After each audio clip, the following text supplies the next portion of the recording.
Okay, these are some of the words from today. Take that in, or to accept something. Maybe you give feedback to one of your student pilots, and he just doesn't listen. You say, "Well, that point, he didn't really take that in, right?" Cheesy, corny, nukihan, yuchihan. That story's kind of cheesy, but it's okay.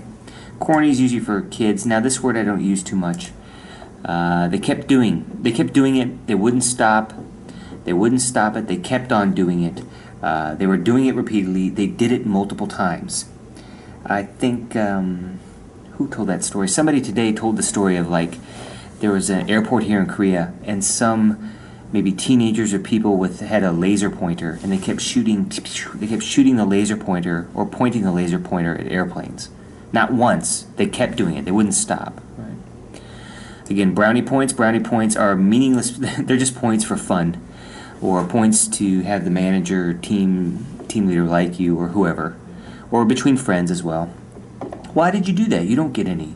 You don't get any benefit. They don't pay you more. Well, I did it for the brownie points. I say this to pilots all the time. I'm not telling you anything new here. I'm not teaching anything. We're just watching videos, and I just want to re-emphasize some of the points, right? Maybe you're an instructor, and you're trying to talk about some aviation point that people already know. You know, you're not teaching them. You're just telling them. You say, all right, just to re-emphasize, we have to focus on good communication. I know you already know that. Right? Reiterate is a formal word. We use that quite commonly. Work out means solve a problem. Right? Work that out for yourself. Try to figure out the problem. Well, you have to work that out for yourself. You have to figure that problem out yourself. Someone says, hey, should I get married? I don't know. You have to work that out for yourself. That's something you have to decide for yourself. How do you go about it equals how do you do that? How do you go about becoming a pilot? Well, you need to first get your private pilot's certificate, and then usually you'll get your IFR, and then you'll build your hours. How does one go about doing that? How do you go about becoming a pilot? Again, the pronunciation, you don't want t, you want monster. Take the edge off. It means make more smooth. Make something, smoother. I don't want to be rude, so I don't say, hey, you improve your pronunciation. I said, no, just kind of take the edge off there. Your k is kind of hard. So we say current. We talked about some things. Oh, stretching your legs. You know, sitting in some of those seats is very inconvenient for passengers. They feel very uncomfortable. A lot of Koreans say working time. You can also say first shift, which is 7 a.m. to 3 p.m. Second shift, 3 p.m. to 11 p.m. Third shift, 11 p.m. to 7 a.m. The graveyard shift is the overnight shift. And I showed that video of Kill Bill 2 with Uma Thurman. Redeye. Redeye is your overnight flight, you can say too. Working hard, huh? Remember, usually, a lot of times if you tell the instructor from another country, hey, you look tired. In Korea, that might mean a good thing, but in the U.S., I wouldn't really say that too. You could say it, but I don't. My first few years in Korea, or first few months teaching adults, I'm like, do I look bad? Do I look like crap? Because they keep telling me I look tired.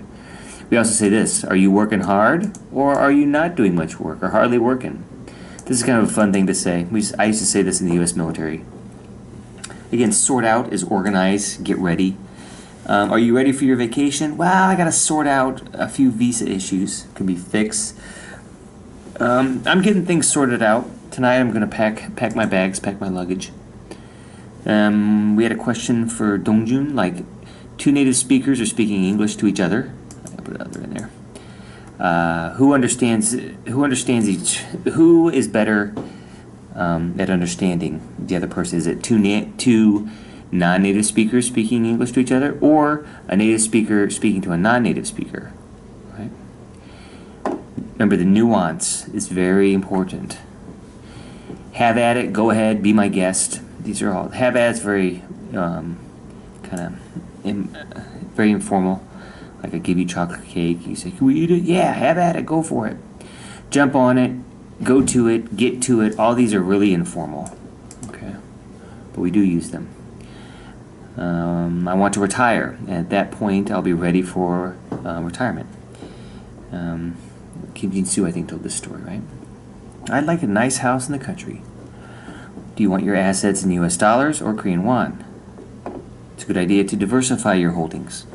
Don't put all your eggs in one basket. He also told this story: to be in the driver's seat, to be in the passenger seat. He's the boss, he's in the driver's seat, but sometimes in Korea it's better to have a driver if you're very wealthy or rich. So you want to sit in the back seat, to be in control, to go where you want. Formal, we say party A, party B. All right. Damim was the homeroom teacher, or your assigned teacher. We also had that video, get hit by a laser. Now they'll use laser. Do you guys want to know if we got lasered? Okay. Kind of strange though. But yeah, we got hit by a laser. And I made a joke like in Star Wars, if you get hit by a laser, you have to shoot back. But on the video we watched, if you get hit by a laser, they want to know the color and the altitude.